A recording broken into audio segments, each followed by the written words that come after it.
필립 얀시라고 하는 사람이 지은 내 안에 하나님이 없다라고 하는 책에 이런 이야기가 인용이 되고 있습니다. 윈드 호프라고 하는 사람이 있었는데 그의 사랑하는 11살짜리 딸이 백혈병으로 고생을 하고 있었습니다. 근데 정성어린 치료 덕분에 다시 골수가 생성되기 시작했고 점점 회복되어가는 놀라운 일이 일어났습니다. 근데 한참 회복되는 도중에 그만 병실에 있는 병원균에 감염이 되어서 갑작스럽게 소녀가 죽게 되었습니다.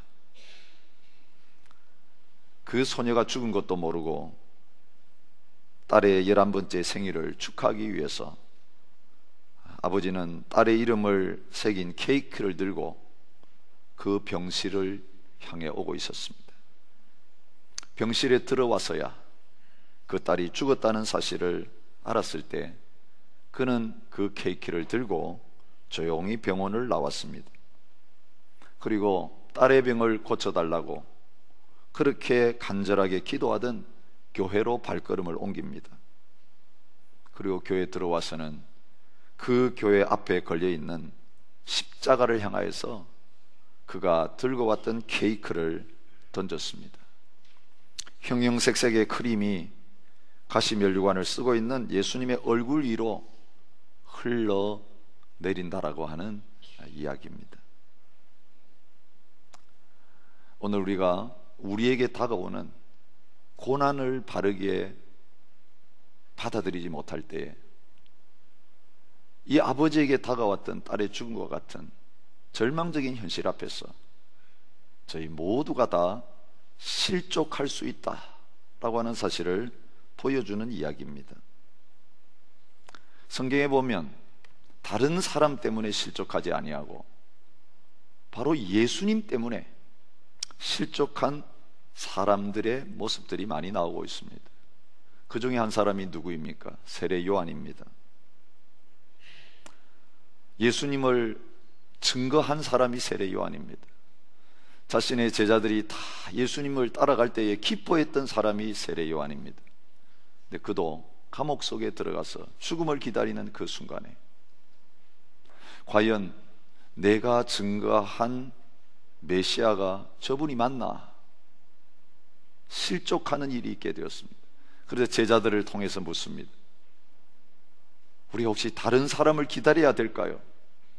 당신이 내가 증거한 그 메시아 맞습니까? 예수님에 대해서 실족함으로 말미암아 그 질문을 던지고 있는 것을 보게 됩니다. 예수님께서 자기가 행하는 일들을 가르치시면서 세례 요한에게 알려주라고 말씀하신 다음에 누구든지 나를 인해서 실족하지 않는 자는 복이 있다, 그렇게 말씀하고 계시는 것을 보게 됩니다. 여러분, 오늘 우리는 예수님 때문에 좋은 일이 일어날 때 실족하지 않습니다. 이익을 볼 때에 실족하지 않습니다. 예수 믿는 것 때문에 영광 받을 때 실족하지 않습니다. 우리가 기도하는 대로 다 그대로 응답이 될 때에 실족할 사람은 아무도 없습니다.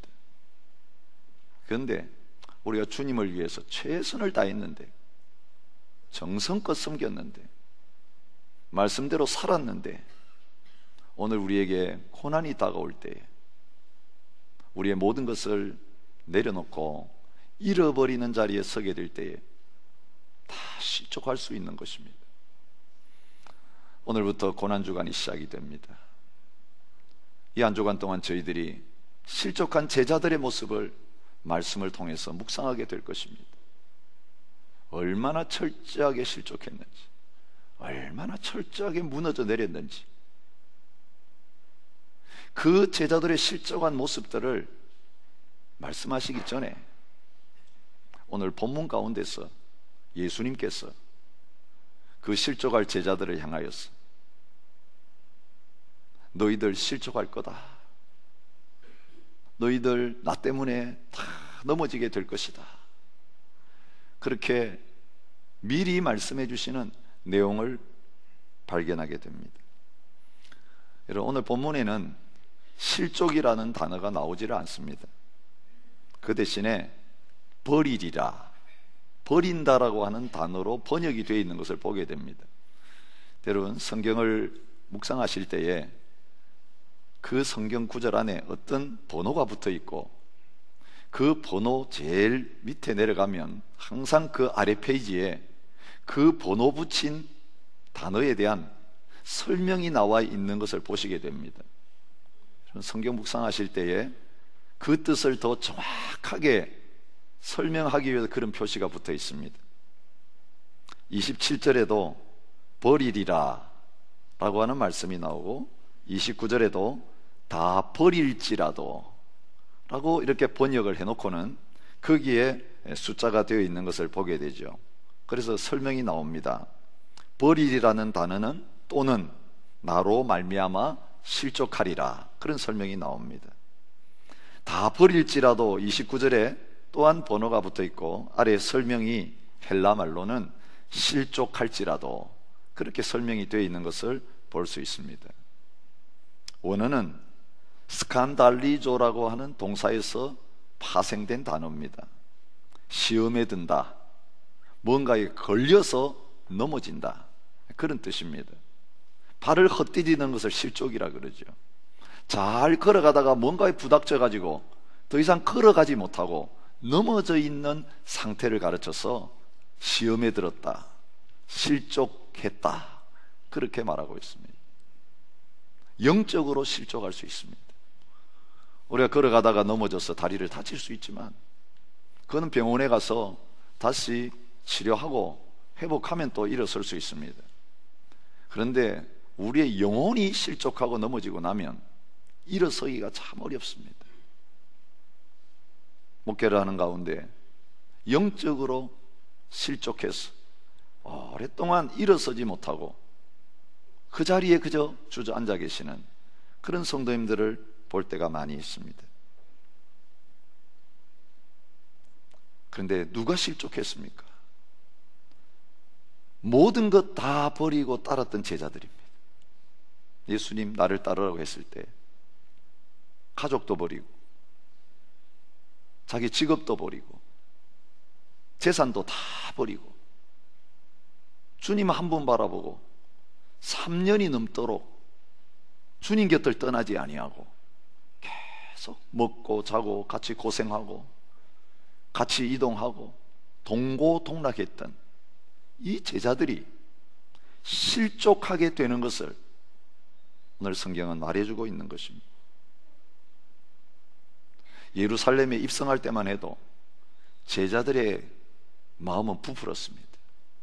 호산나 호산나, 온 사람들이 나와가지고 예수님을 열광적으로 환영할 때만 해도 이제 됐구나, 주님이 그동안 좀 이상한 말씀을 하시기는 했지만 우리를 떠보신 거지, 드디어 이제 왕으로 이 성에 들어가시면 죽은 자를 살리시는 그 능력, 보리떡 5개 물고기 2마리 가지고 5,000명을 먹이는 이 능력 이제는 제대로 나타내셔서 이 예루살렘을 지배하고 있는 이 이방인들, 이 로마군들 다 물리치시고 제압하시고 드디어 다윗의 후손으로서 끊어졌던 다윗 왕조를 다시 세우시고 왕으로 좌정하실 것이라고 하는 그 영광을 꿈꾸면서 그 예루살렘으로 당당하게 들어왔을 것입니다. 그런데 며칠 지나지 않았어. 그 꿈은 산산조각 난 것입니다. 아니, 오늘 이 본문의 말씀은 바로 몇 시간 후에 그 제자들의 꿈이 다 부서지고 모든 기대가 산산조각 나는 그런 일이 있을 것을 말씀하십니다. 무엇 때문에 실족했습니까? 만약 예수님이 그들이 기대하던 대로 왕이 되시고 영광을 받으셨다면 제자들은 실족하지 않았을 것입니다. 근데 가장 높아지기를 기대했는데, 가장 영광스러워지기를 기대했는데, 세상에서 가장 잘 되기를 기대했는데 그 예수님이 덜렁 십자가에 달려서 너무너무 비참한 모습으로 죽어버리신 것입니다. 십자가형이 얼마나 끔찍한 형인지 우리가 역사를 통해서 알 수 있습니다. 로마 시민에게는 감히 너무 끔찍하기 때문에 이런 형벌을 가하지 않았습니다. 오늘날 사형제도가 있지만 대부분의 사형제도는요, 단번에 그 목숨이 끊어지기 때문에 죽는 사람은 별로 고통을 느끼지 않도록 배려해주고 있습니다. 그게 교수형이든지 총살형이든지 약물로 죽이는 거든지 그 죽는 사람이 단기간에 죽을 수 있도록, 그 고통 없이 죽을 수 있도록 배려하는 것입니다. 그런데 십자가형은 죽을 때까지 살려두는 거예요. 며칠이 지나도 목숨이 끊어지지 않아서 고통당하는 죄수들이 많이 있었다고 합니다.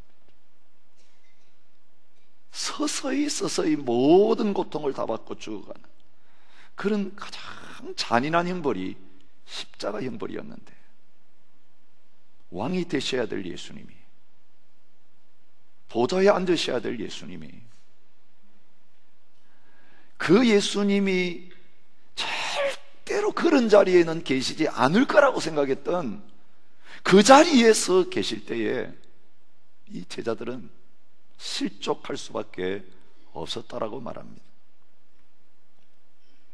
그런데 예수님께서는 그 제자들이 실족할 것에 대해서 미리 아시고 미리 준비시키시는 것을 우리가 보게 됩니다.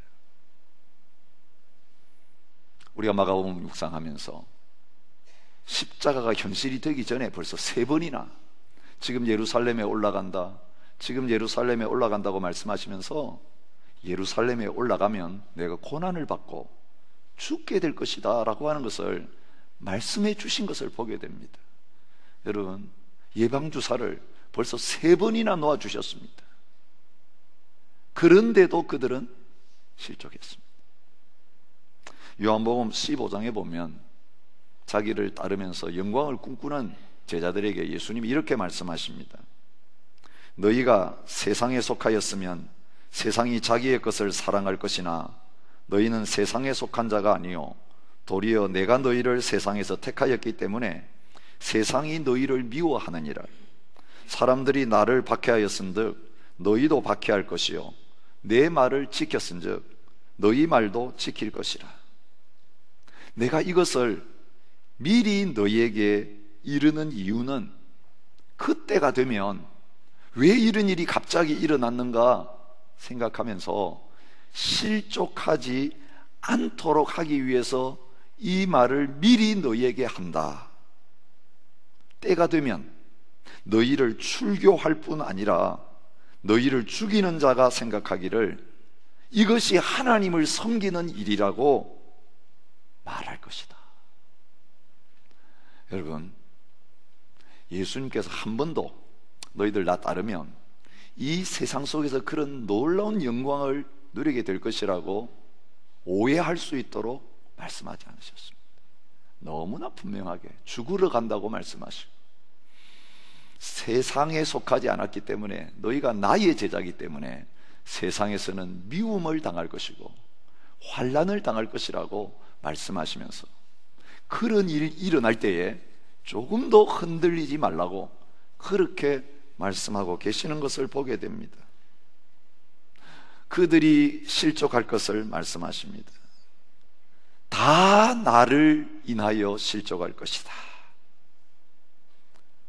그런데 어떻게 실족할 것인지 베드로를 향하여서는 아주 구체적으로 예고하시는 것을 볼 수 있습니다. 오늘 이 밤에, 내일이 아니라 바로 오늘 저녁에 닭이 2번 울기 전에 너가 3번 나를 부인한다. 여러분, 그저 막연하게 이렇게 될 거다, 그거는 어렴풋하게 말해가지고 다 들어맞게 만들 수 있어요. 다 나를 버린다, 그건 추상적입니다. 근데 얼마나 구체적입니까? 시간을 이야기합니다. 오늘 밤에 언제 할 것인지 분명히 말합니다. 닭이 2번 울기 전에 몇 번 부인할 것인지 3번 말씀하십니다. 그대로 안 되면 거짓입니다.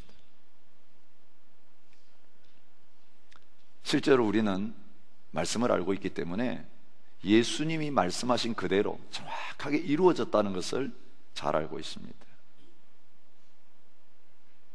그런데 그 일이 생기기 전에는 제자들의 마음이 어땠습니까? 분명히 조금 후에 그런 자리에 빠질 것이면서도 예수님이 미리 가르쳐 주시면서 이 말씀 하실 때에 아무도 예수님의 말에 동의하고 받아들이는 사람이 없었습니다. 베드로의 반응을 보십시오. 다 버릴지라도 나는 그리하지 아니하겠나이다. 나는 아니지요. 나는 아니지요. 바로 어제 말씀 묵상 본문에 다 모든 제자들이 나는 아니지요. 나는 아니지요. 자신에 대해서 자신만만하게 장담하고 있는 그 모습을 우리가 보게 됩니다. 이게 거짓일까요? 아니요. 진심이었습니다. 내가 어떻게 주님을 부인합니까? 내가 어떻게 주님을 배신하고 도망가겠습니까? 나는 절대로 그렇게 하지 않을 것입니다. 단호한 결심이 그들에게 있었습니다. 예수님께서 너 오늘 밤 닭 2번 울기 전에 3번 부인한다고 말씀하시니까 그걸 받아들이기는커녕 그것을 받아들이지 않는 태도가 더 단호해졌습니다. 31절에 뭐라고 이야기합니까? 힘있게 말하되 내가 주와 함께 죽을지언정 주를 부인하지 않겠나이다. 베드로만 그렇게 한 것이 아니라 모든 제자도 이와 같이 말했다. 그렇게 이야기하고 있습니다. 예수님이 말씀하시는데 제자들이 목에 힘이 더 들어가는 거죠. 아니요, 아니요. 그럴 수가 없습니다. 그렇게 될 리가 없습니다. 반대하고 있는 것을 보게 됩니다. 여러분, 제자들의 실패가 어디서 시작됩니까? 주님이 말씀하시는데 말씀은 이렇게 될 거라고 이야기하는데 말씀을 받아들이지 아니하고 자기 확신, 자기 생각, 자기 결심을 말씀보다도 더 앞세우고 신뢰하는 자리에 있었기 때문에 결국 이들이 다 실족하는 자리에 설 수밖에 없었던 것을 보여주고 있습니다. 마태복음 13장 20절부터 21절에도 돌밭에 뿌려졌다는 것은 말씀을 듣고 즉시 기쁨으로 받되 그 속에 뿌리가 없어 잠시 견디다가 말씀으로 말미암아 환난이나 박해가 일어날 때에는 곧 넘어지는 자요. 그렇게 말하고 있습니다. 여기 실족하는 또 한 부류의 사람들이 나오는데 말씀을 받기는 받았는데 어려움이 와도 말씀을 붙잡아야 되는데 말씀을 붙들지 않았을 때, 말씀을 끝까지 붙잡지 않았을 때 결국은 어려움이 오면 생명의 말씀이신 예수님을 버리고 나의 편안함을 택하는 그 자리로 넘어지게 되는 것을 보여주고 있습니다. 그건 제자의 길에서 넘어진 것입니다. 주님을 따르는 길에서 넘어져 가지고 이제 더 이상 주님을 따르지 못하는 자리에 있게 된 것입니다. 요한복음 6장 60절부터 61절에서도 떡 얻어먹으러 온 사람들에게 내 살을 먹어야 된다, 내 피를 마셔야 된다라고 주님이 말씀하실 때 그것은 십자가의 고난과 십자가의 죽음을 말씀하신 것입니다. 그때 사람들의 반응이 이랬습니다. 이 말씀은 어렵도다. 누가 들을 수 있느냐 한데 예수께서 스스로 제자들이 이 말씀에 대하여 수군거리는 줄 아시고 이르시되 이 말이 너희에게 걸림이 되느냐. 무엇 때문에 실족하고 있는지를 말해주고, 여기 걸림이라는 단어가 실족이라는 단어입니다. 말씀이 주어졌는데 말씀이 깨달아지지 아니하고 말씀이 이해되지 아니하고 그 말씀이 온전히 받아들여지지 않을 때에 결국은 예수님을 버리게 되는 실족의 자리에까지 나가게 되는 것을 보여주고 있습니다. 베드로전서 2장 7절부터 8절에도 그러므로 믿는 너희에게는 보배이나 믿지 아니하는 자에게는 건축자들이 버린 그 돌이 모퉁이의 머릿돌이 되고, 여러분, 모퉁이 머릿돌 대신 예수님이 어떤 사람에게는 부딪히는 돌이 되고 걸려 넘어지게 하는 바위가 된다고 말합니다. 여기 걸려 넘어진다는 말이 바로 실족한다라고 하는 그 단어와 같은 원어입니다. 왜 예수님 때문에 걸려 넘어지느냐? 예수님 위에 세워져야 될 하나님의 백성들이 그 돌 때문에, 돌 위에 기초로 삼고 세워지는 게 아니라 그 돌 때문에 걸려 넘어지는 자리에 있게 된 이유를 베드로 사도가 말합니다. 걸려 넘어졌던 베드로의 고백입니다. 그들이 말씀을 순종하지 아니함으로 넘어지나니, 그렇게 말하고 있습니다. 하나님의 말씀이 임하는데도 말씀을 진지하게 받아들이지 않습니다. 그걸 나에게 현실적인 것으로 받아들이지 않습니다. 나를 향한 말씀으로 안 받아들입니다. 그건 다른 사람 이야기죠. 주님, 저는 아니죠. 그런데 나중에 가보니까 나를 향한 말씀이었어요. 내 자신에게 해당 안 된다고 나는 장담하고 나가는데 보니까 바로 내가 넘어져 있는 거예요. 내가 그 죄악에 빠져 있는 거예요. 다른 사람에게 하신 말씀이 아닌데, 나를 향한 주님의 말씀이 나에게 주어졌는데도 내가 진지하게 받아들이지 아니하고 그 말씀을 내 것으로 붙들지 않았을 때에 결국은 말씀 없이 싸우러 나갔다가, 이 하나님의 말씀 없이 내가 해보려고 했다가 결국은 고난과 시험이 다가오면 맥없이 무너지는 그 자리에 서게 되는 것을 보여주고 계십니다. 이번 한 주간 우리는 주님이 말씀하셨는데도 말씀을 붙잡지 않았을 때, 그 말씀을 내 것으로 취하지 않았을 때에 그들이 어떻게 예수님의 예언하신 말씀대로 다 실족하고 주님 때문에 어려움 겪고 주님을 버리고 도망가는 그 자리에 있는 것을 보게 될 것입니다. 그런데 여러분, 이렇게 자기를 배신하고 자기를 부인하고 도망갈, 실족할 제자들인 줄 아시면서도, 그렇게 될 거다 예언하시면서도 주님은요, 제자들 때문에 실족하지 않으셨어요.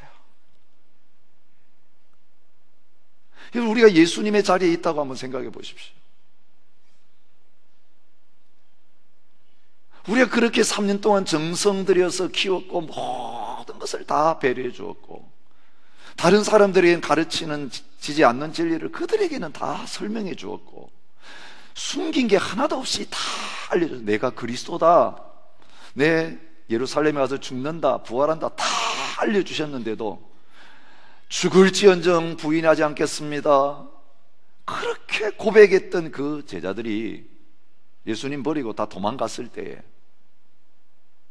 그걸 모르고 속았더라면 그렇게 믿고 기대하고 뭔가 할 수 있었겠지만, 다 알고 미리 말씀하셨는데도 결국은 듣지 않다가 다 배신하고 떠나갔을 때에 그들을 향한 주님의 배신감이 얼마나 컸을까라고 생각해 봅니다.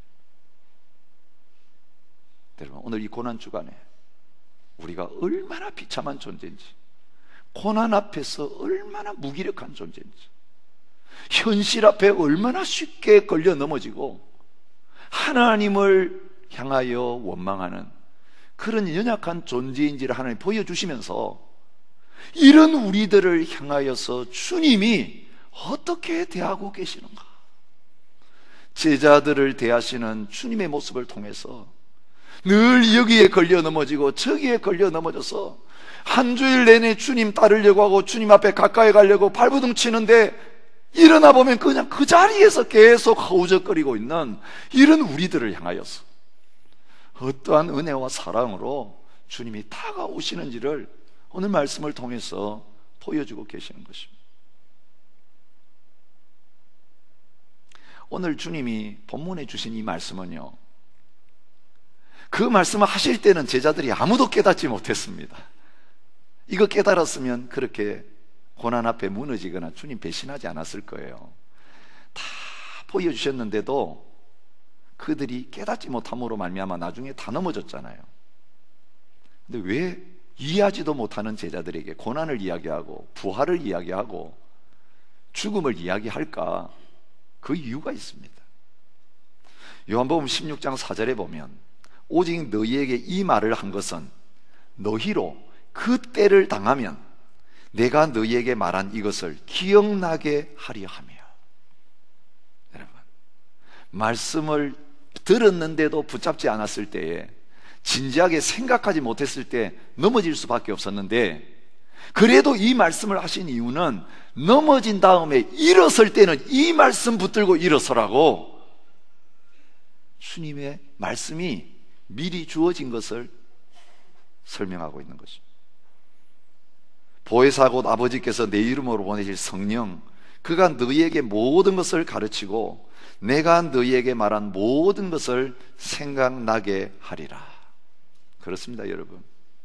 말씀이 깨달아지지 않을 때는 들었는데도 붙잡지 않고 진지하게 생각하지 않다가 넘어져요. 근데 참 이상한 건요, 자신만만하게 달려가다가 말씀을 의지하지 않고 내 힘으로 해보려고 하다가 넘어진 다음에 성령님께서는 정확하게 그 전에 주님께서 나에게 해주셨던 말씀을 깨닫게 해주신다는 거예요. 그게 다시 생각나게 해주신다는 거예요. 무엇 때문에 넘어졌는지, 야, 그때 그 말씀 하셨는데 내가 말씀을 기억하지 못하고 묵상하지 못하고 계속 붙잡지 못했기 때문에 넘어졌구나. 주님 편에서는 다 말씀해 주셨는데도 내 편에서 반응하지 않았기 때문에 그렇게 됐구나. 여러분, 그 깨닫게 하시는 분이 누구이십니까? 성령 하나님이시라고 말해주고 있습니다. 오늘 실족한 자리에 계신 분이 계십니까? 오늘 주시는 이 말씀을 통해서 그 실족의 원인을 발견하고 다시 일어설 수 있는 하나님의 방법을 말씀을 통해서 발견하고 일어서는 시간이 되시기를 바랍니다. 그 약속의 말씀이 뭔지 아세요? 자기를 부인하고 배신하고 떠나갈 제자들을 위해서 주님께서 십자가에서 몸버려 피 흘려 죽으신다는 메시지. 오늘 말씀 묵상이 좀 잘못 끊어진 것 같아요. 그죠? 어제 만찬석상에서 가룟 유다의 배신을 이야기하고 그 다음에 떡을 떼주시고 포도주를 나눠주시고 그게 같이 있고, 그 다음부터는 이제 제자들이 부인할 것을 예고하시면서 감람산인데 무대가 바뀌었는데 이 두 가지가 같이 있어요. 이게 연결되는 것을 저는 느꼈어요. 배신할 걸 아시면서도 주님은 그들을 위해 십자가로 올라가고 계시는 거예요. 십자가 때문에 그들은 도망가고 있는데 도망가는 그들을 위해서 살을 주고 계시고 도망가는 그들을 위해서 피를 흘리시면서 주님은 십자가로 올라가시는 거예요. 왜요? 나중에 주님을 배신하고 부인한 그 죄를 주님이 십자가에서 용서해 주셨고 대신해서 그 십자가에서 죽으심으로 말미암아 갚아 주셨기 때문에 십자가 때문에 제자들이 도망갔는데 십자가의 의미를 알게 될 때는 십자가를 붙들고 주님께로 돌아오고 십자가의 용서와 사랑을 붙들고 주님 앞에 나올 수 있도록 하시기 위해서 주님은 너희를 위하여 내 몸을 준다, 너희를 위하여 내 피를 흘린다라고 말씀하시면서 마지막 유월절 식사를 통해서 십자가의 죽음을 미리 가르쳐 주시는 것입니다. 이것은 새 언약이다.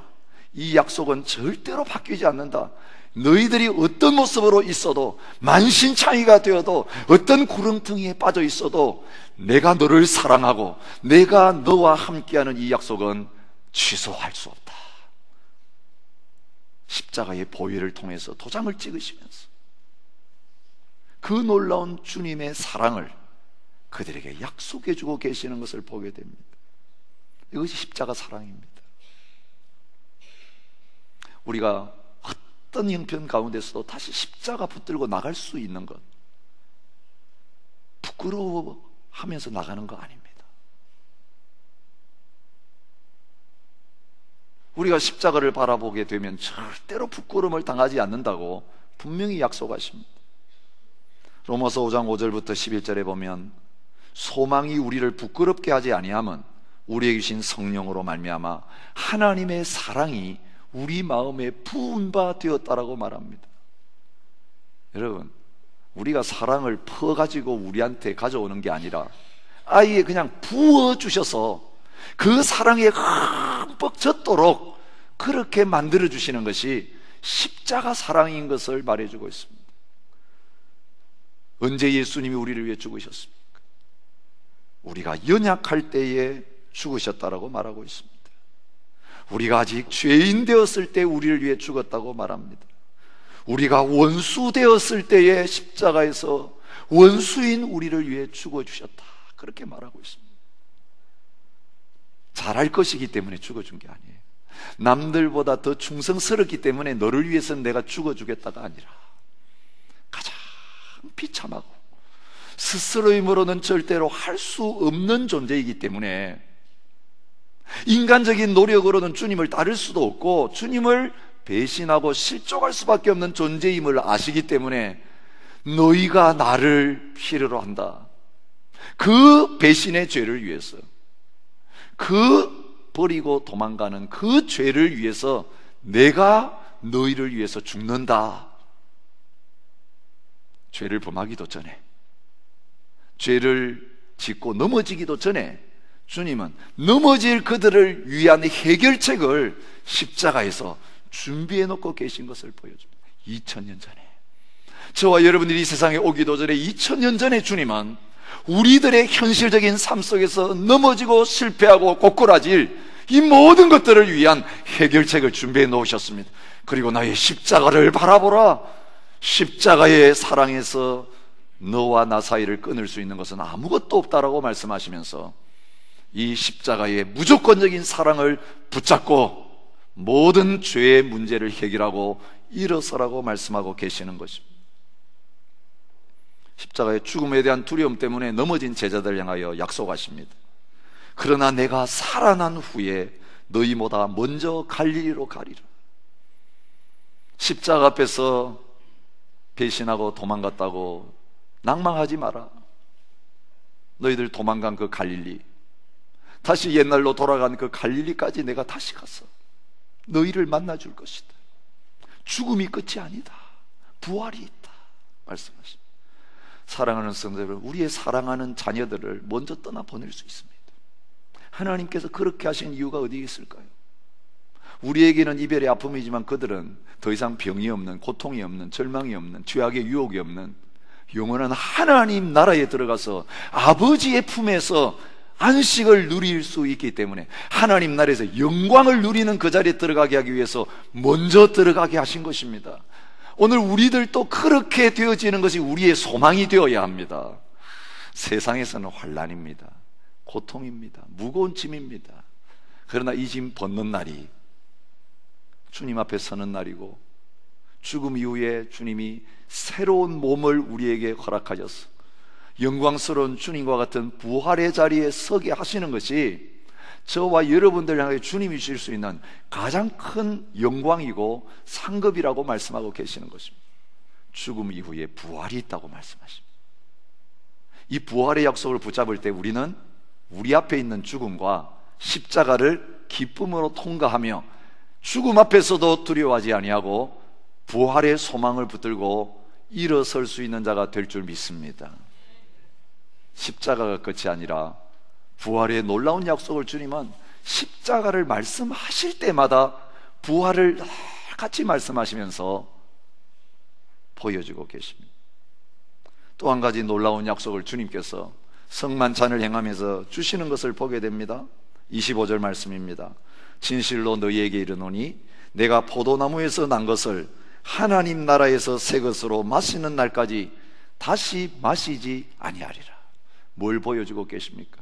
예수님 다시 살아나시는 게 끝이 아니라 하나님의 나라는 제자들이 기대하던 방법으로 예루살렘에서 이루어지는 게 아니라 유대인들을 위한 다윗의 왕국이 아니라 온 열방들이 보좌 앞에서 하나님을 아버지로 고백하고 예수님을 주로 고백하면서 구원받은 모든 백성들이 새 하늘과 새 땅에서 누리게 되는 것을 말해주고 있는 것입니다. 이제 하나님 나라가 시작된 것에 불과하다. 이 하나님 나라의 복음이 모든 민족에 증거되고 나면 그때는 진짜 하나님 나라에서 큰 잔치가 벌어지게 될 것인데, 어린 양의 혼인잔치다. 너희들이 나의 신부가 되었어. 나를 신랑으로 삼고 그 잔치의 자리에 참여하게 될 것인데, 그때 이 땅에서 마지막 나누지 못했던 그 잔을 너희와 함께 나누는 날이 있게 될 것이다. 하나님의 나라는 겨자씨처럼 미미하게 보이고 확장되지 않는 것처럼 보이지만 누룩처럼 보이지 않는 가운데 계속해서 퍼져나가서 큰 나무가 되었어. 그 하나님 나라가 임할 때에, 그때 너희들이 진짜 보좌에 함께 앉아서 영광을 누리는 그 자리에 있게 될 것이다. 이 세상은 아직 나의 나라가 완전히 이루어지지 않았기 때문에 세상 나라로부터 끊임없이 핍박을 당하고 고생을 하고 있지만, 하나님 나라에 완성되는 그날 이제 잔치가 벌어지게 될 것인데, 그 하나님 나라의 완성을 믿고 그 약속을 붙들고 계속 하나님의 나라를 위해서 전진하라. 여러분, 제자들을 향하여 주신 약속의 말씀이 들어있는 것입니다. 주님, 오늘 저와 여러분들이 어떻게 실족한 자리에서 다시 일어날 수 있는가를 말씀해 주십니다. 제자들에게도 십자가가 걸림돌이었던 것처럼 오늘 저와 여러분들에게도 십자가를 지고 주님을 따르라는 말은 걸림돌이 될 수 있습니다. 바울이 복음을 증거하며 십자가를 전했을 때에 유대인들이 환영하지 않았고 헬라인들이 환영하지 않았습니다. 만약 십자가 전하지 않았으면 믿는 사람 많았을 터인데, 예수님의 십자가에 못 박힌 그리스도를 전하니 유대인들이 그 십자가 때문에 걸려 넘어지고 실족해서 믿음의 자리에 나오는 것을 망설였다고 말하고 있습니다. 십자가의 걸림돌만 없애버렸으면 더 많은 사람들 천국 들어왔을 터인데, 그는 십자가를 통과하지 않으면 안 된다, 그 십자가를 전했기 때문에 많은 유대인들이 십자가 바라보다가 실족했습니다. 오늘 어떻게 하면 우리 앞에 있는 이 십자가를 통과할 수 있겠습니까? 죽음과 고난을 뛰어넘어서 하나님의 나라에 들어갈 수 있겠습니까? 다시 약속의 말씀을 붙드는 것 외에는 없습니다. 현실이 실제가 아니라 말씀이 실제입니다. 내가 하고자 하는 그게 실제가 아니에요. 감정이 막 솟아 올라서 할 수 있을 것 같아, 이 자신감은 실제가 아니에요. 조금 있으면 꽝 깨져요. 얼마나 내 자신의 결심이 약한지, 내 믿음이 약한지, 이거 붙들고 뭔가 하려고 하면 할수록 의지했다가 지팡이가 부러지니까 같이 넘어지는 자리에 있는 거예요. 그런데 여러분, 약속의 말씀은 영원합니다. 말씀은 반드시 이루어집니다. 이 말씀이 실제입니다. 주님, 이게 내한테 하실 말씀이 아닌 것처럼 여겨져도 내가 너와 함께하리라, 내가 너를 사랑한다, 너는 나에게 존귀한 존재라고 주님 말씀하셨다면 그렇습니다. 내 모습이 비참하고 형편없어도 주님이 나에게 하신 말씀이 실제입니다. 내가 그 말씀을 내 것으로 취합니다. 여러분, 말씀을 다시 붙잡게 되어질 때에, 말씀이 생각나고 말씀이 묵상되고 기억되게 될 때에 이 말씀이 우리를 다시 세우고 이 말씀이 우리를 이끌어가는 놀라운 자리에 서게 될 줄 믿습니다.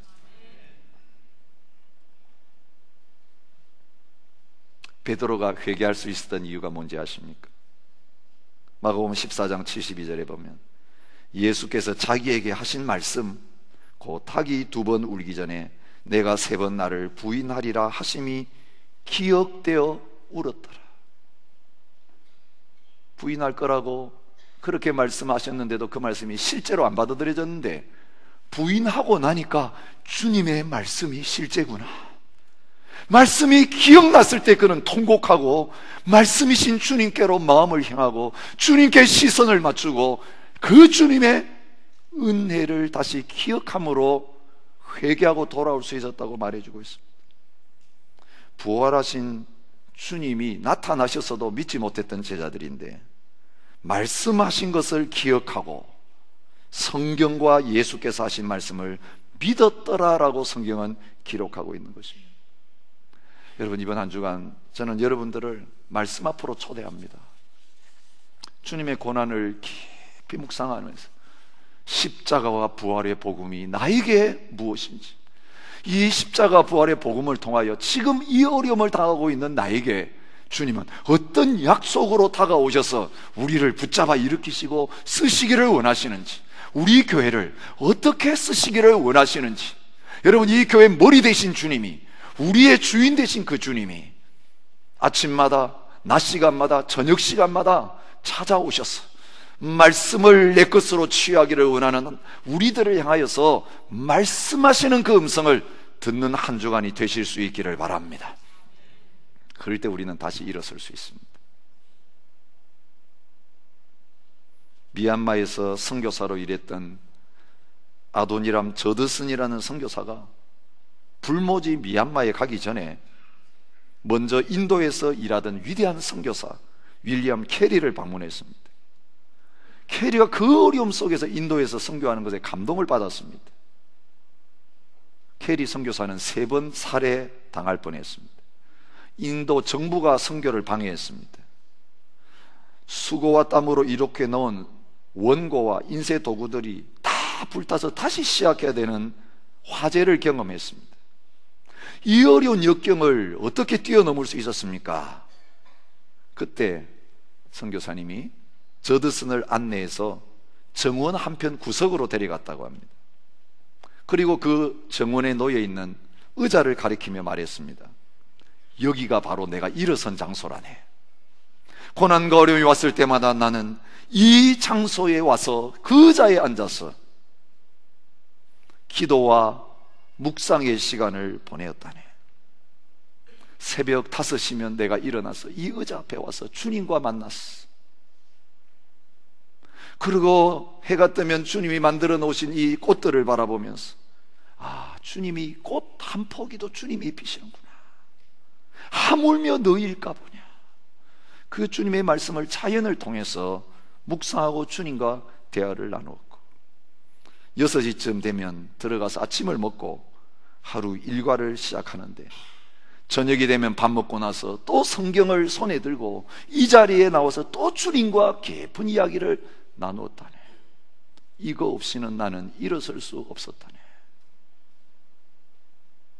오늘 우리의 삶 속에 말씀이 없으면 내가 남습니다. 내 생각이 남습니다. 내 열정밖에 남는 게 없습니다. 이것 의지하고 가면 제자들처럼 결국은 실패하고 고난이라는 현실을 뛰어넘을 수가 없습니다. 우리 앞에 당할 모든 고난을 아시는 주님아, 나를 붙잡으라. 말씀을 붙잡으라. 그 일이 일어나기 전에도 말씀을 주시고 일어난 다음에도 말씀을 다시 생각나게 하셨어. 이 말씀을 붙잡았을 때 뿔뿔이 주님을 버리고 도망가고 실족했던 제자들 다 일으키셨어. 목숨 걸고 주님 따르는 그 자리에 세워놓으셨습니다. 오늘 이 한 주간 다시 그 말씀 앞에 나가서 우리가 소홀히 했던 말씀, 내 것으로 여기지 않았던 말씀, 수없이 설교 듣고 묵상하고 성경 공부했지만 지금 이 고달픈 현실을 살아가는 나하고 무슨 상관이 있느냐 제껴놓았던 그 말씀이 한 말씀 한 말씀도 놓칠 수 없는 나를 향한 하나님의 음성으로 들려지고 약속으로 붙들려지고, 이것이 우리의 삶의 실제가 되어져서 실족의 자리에서 이서 주님을 따르는 자리로 다 함께 나갈 수 있는 저와 여러분이 될 수 있기를 축복합니다. 우리 함께 찬양하면서 말씀 앞으로 나갔으면 좋겠습니다.